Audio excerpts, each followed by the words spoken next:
di area dada, perut, sama sistem reproduksi di area kewanitaan. Jadi nanti pada saat mulai ujiannya tidak usah lagi dari kepala sampai kaki, tapi lebih ke arah dada, perut, sistem reproduksi, sama ada bagian kaki satu tindakan. Terus alatnya kalau untuk pemeriksaan fisik pada ibu postpartum, alat dasarnya sih tensi. Alat dasarnya cuma tensi guys, sama handscoot. Tetapi karena ini kita mau satukan dengan pemeriksaan perawatan perineum, jadi ada alat yang harus disediakan. Yang pertama ada bengkok untuk tempat sampah, ada bak instrumen nanti isinya kapas sama pinset anatomi, ada kom nanti isinya cairan NaCl, sama ada NaCl. Handscoon sudah ya? Handscoon ini boleh, kamu kasih masuk ke sini. Oke, sama perlak. Sudah? Nah, di SOP yang saya kirimkan itu dia perawatan perineumnya menggunakan pispot, air hangat, sabun, sama handscoon. Nah, itu yang tidak kita laksanakan, tetapi yang kita ganti menggunakan NaCl, bengkok, kom, bak instrumen, isinya handscoon sama pinset anatomi, dan perlak. Paham? Jadi ujiannya pakai yang ini ya. Terus selanjutnya sudah ya semua. Oke ya, kita mulai dari tahap preinteraksi. Yes.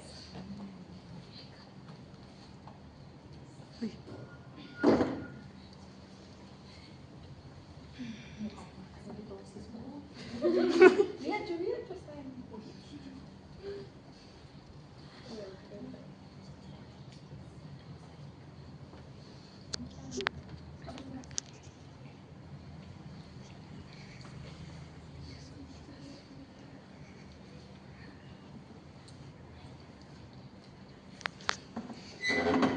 Oke.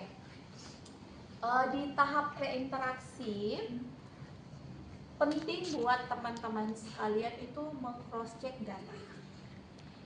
Pastikan pasien yang mau kamu lakukan pemeriksaan itu benar, tahu namanya, terus tahu beberapa diagnosa medisnya, karena dalam cross check data itu mungkin ada hal yang harusnya kita hindari di pemeriksaan fisik tapi kita lakukan, dan itu bisa membahayakan pasien. Terus dalam cross check data juga itu memungkinkan kita untuk terhindar dari kesalahan dalam memberikan tindakan kepada pasien. Itu hal simpel tapi bisa berdampak fatal, dan saya pernah melakukan. Jadi yaitu harusnya up infus di bed A, ku up infus di bed B, maka mengamuklah keluarganya. Untungnya sementara marah keluarganya sudah ditelepon sama dokter DPJP-nya, oh ini sore ini pulang, jadi tidak jadi marah. Nah itu adalah salah satu tindakan yang memang benar-benar karena kita nggak perhatikan reka medisnya pasien, kita melakukan tindakan yang salah. Oke. Terus kalau kamu sudah tahu pasien, tahu tindakan apa yang mau dilakukan. Misalnya kalau disuruh melakukan pemeriksaan fisik sama perawatan perineum, silakan sediakan alat yang kamu butuhkan. Datang di ruangan pasien, jangan datang bawa alatmu satu-satu. Kamu datang bawa ini. Assalamualaikum. Nah, tidak begini ya. Kita orang-orang yang belajar di bidang kesehatan punya seni seni dalam melakukan keterampilan atau asuhan keperawatan kepada pasien. Jadi jangan gerasa busuk. Oke? Pastikan semua alatnya benar, baru ke tempatnya pasien. Sampai di sini masih bisa? Bisa. Oke. Nanti pada saat ujian kalian cuma tahap interaksi, jelaskan tujuan, baru ke dada. Nggak ada lagi yang ke kepala. Oke? Mundur. Oke. Ini ke tempat pasien. Harusnya di kepalanya. Oke. Selamat siang Ibu. Perkenalkan saya perawat Fitri. Saya perawat yang bekerja dari jam 8 sampai dengan jam 2 siang ke depan. Ibu, benar dengan Ibu Fitri? Nama kita sama ya Bu ya? Nah, kan nggak apa-apa sambil diajak bercanda pasiennya. Benar dengan Ibu Fitri, terus dia bilang, oh benar Bu, boleh saya lihat tulang pasienmu?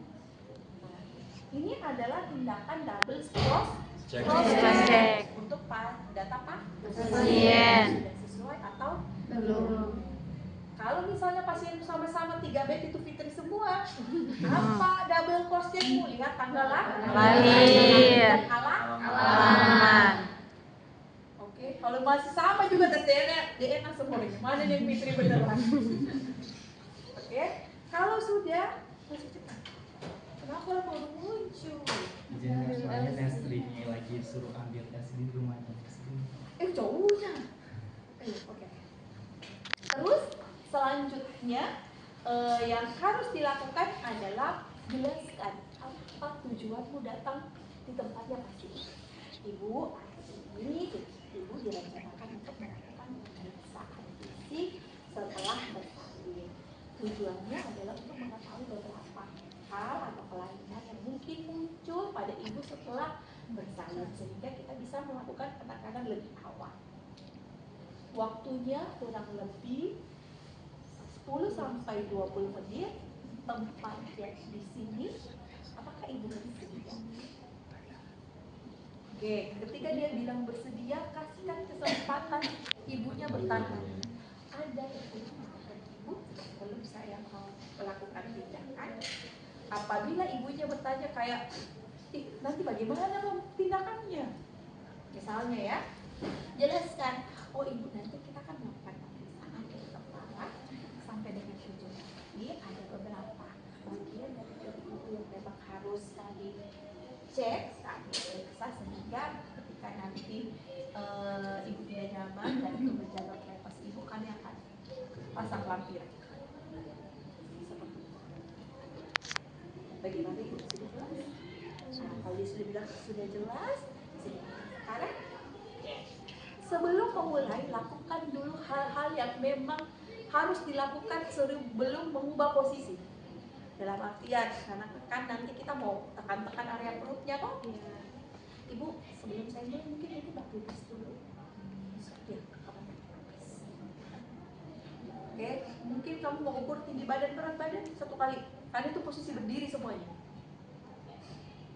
Mau tensi 1 kali, karena bisa dalam posisi duduk. Jadi lakukan 1 posisi semuanya. Jadi ibunya tidak bangun duduk berdiri, bangun duduk berdiri. Kalau sudah, baru ke pengkajian yang memang 1 posisi juga. Sampai di sini bisa? Bisa. Oke. Dalam melakukan pengkajian bata-beta ya. Permisi ketika mau sentuh-sentuh area tubuhnya Ibu. Oke.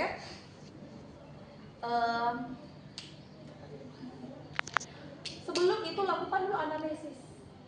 Tanya dulu keadaannya. Ibu apa keluhannya? Nanti ada rencana mau pasang kontrasepsi tidak? Kalau mau pasang kontrasepsi itu terlambat atau gimana? Kalau mau pasang kontrasepsinya yang mau jenis apa? Nah, terus tanya ada keluhan nyeri di area-area mana? Pokoknya tanya semua keluhannya. Habis itu baru lakukan pengkajian. Silakan tutup samping. silakan. Pasang next.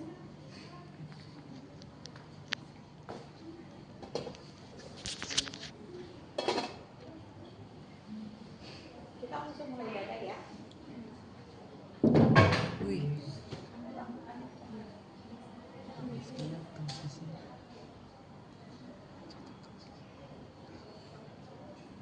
Cuci tangan dulu ya.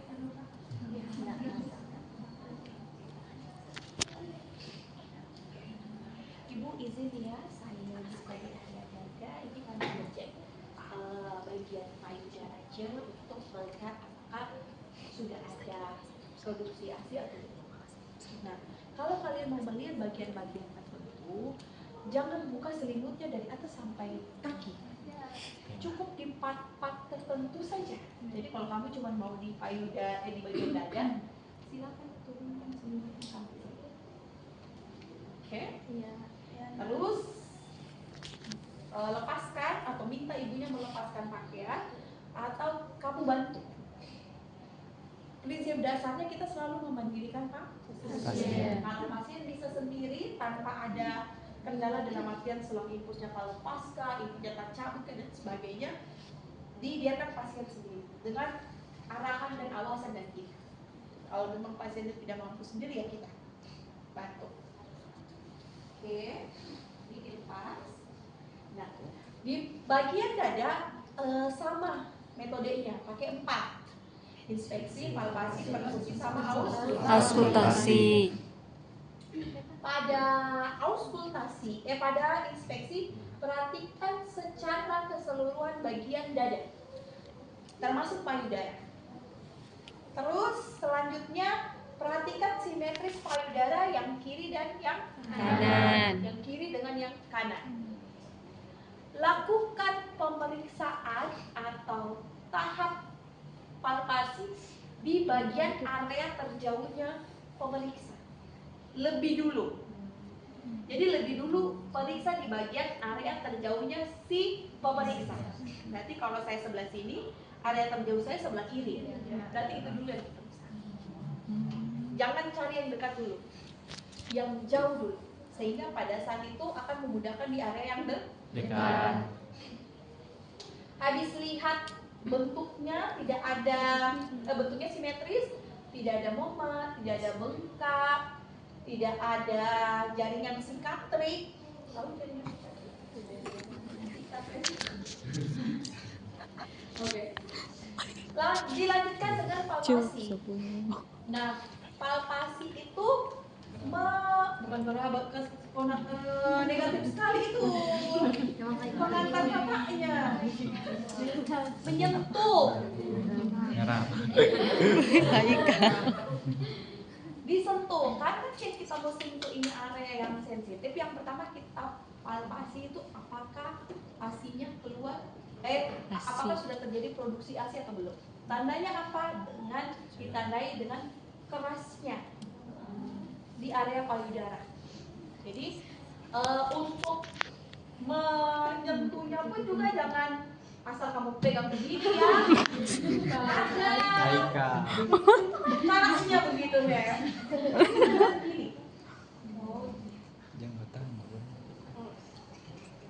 Jangan juga kamu. Haikal. Jadi cukup dengan begini. Nah, kalau misalnya dia mulai kencang, mulai keras, oh berarti sudah ada tanda-tanda produksi ASI. Terus diikuti dengan memastikan benar-benar sudah ada apa belum dengan melakukan pemencetan pada puting susuknya. Nah, dipencet kayak gini. Nah, untuk pemencetan puting susu itu kan agak sedikit sensitif ya. Jadi boleh minta pasiennya yang pencet. Ibu bisa dipencet puting susunya, nanti caranya begini, ibu tekan sampai keluar, tekan dengan beberapa dengan kekuatan tertentu sampai muncul ASI-nya keluar. Jadi kalau misalnya biasanya kan ibu kalau tidak dicontohkannya agak takut mau pencetnya agak kuat. Jadi boleh kita contohkan dulu di bagian sini. Jadi nanti dia sudah bisa merasakan oh begini kekuatannya, begini agak sakitnya. Terus dia contohkan di sebelah kanannya, sebelah kirinya atau ASI yang lain, payudara yang lain. Sampai situ bisa? Bisa. Nanti lanjutkan dengan auskultasi. Auskultasi itu melakukan pemeriksaan bunyi jantung sama suara nafas. Jadi nanti pemeriksaannya mulai dari IGA kedua, antara IGA pertama dengan IGA kedua modelnya zigzag. Saya tidak jelaskan itu lebih dalam ya, karena itu kan seharusnya sudah dari pemeriksaan fisik KDM toh. Belum dijelaskan. KDM. Laser manusia belum. Kayaknya belum selesai. Pemasangan Belum sempat dapat nurse.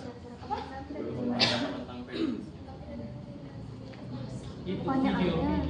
Belum sempat kayaknya. Video yang mana? Masa yang KDM nurse apa? Ada tuh pemeriksaan fisik dari kepala sampai kaki. Ada. Iya. Ada dijelaskan cuma saya nggak mau nyangkut ke situ karena itu membuang waktu saya, jadi saya ke partnya saya saja ya. Nah, untuk pemeriksaan bunyi jantung itu karena biasanya kan perempuan itu ada payudaranya yang mini, sedang, ada yang big, ada yang bahkan luar biasa. Nah, untuk cara auskultasinya tuh untuk cara ya auskultasi itu kalian mesti tahu caranya. Jadi jangan pasang di atas sininya karena kan ada payudaranya toh, jadi nggak akan bisa mendengar. Jadi hasilnya bias. Tapi misalnya mulai dari sini pindah ke sini, area sini, dan pas yang bagian bawah caranya jangan kamu angkat begini, pakai ini. Apa sih sisi kiri, sisi telapak tangan angkat begini, baru taruh stetoskop. Jangan perlu juga kamu begini. Tapi pakai sisi ininya ya, pakai sisi ini, baru diukur. Begitupun dengan perkusi. Perkusi pun juga begitu. Ini ininya pun juga jangan kamu gini saja. Taruh di bawahnya baru ketuk. Sama pemeriksaan lapang dada. Lapang dada itu kayak mengetahui sejauh mana organ apa ya, paru-paru apa? Iya, paru-paru. Sejauh mana organ paru-paru itu berfungsi apa gitu, saya lupa.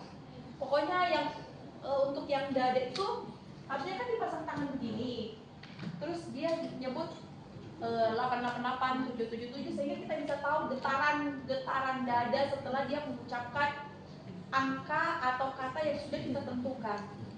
Jadi di ibunya jangan kamu begini. Ini percuma, nggak akan kamu bisa rasakan getarannya, tetapi kamu cukup begini. Jangan periksa begini, Bu, bilang 777. Tetapi kalau kamu posisinya begini, bilang 777. Jadi kalau kamu bicara itu, kalau kamu pasang di bagian belakang sama di sini pada saat berbaring, terus suruh pasien untuk bilang angka tertentu dengan angka yang sama, itu akan kerasa getaran. 88 boleh, 99 boleh, tapi jangan bilang togel.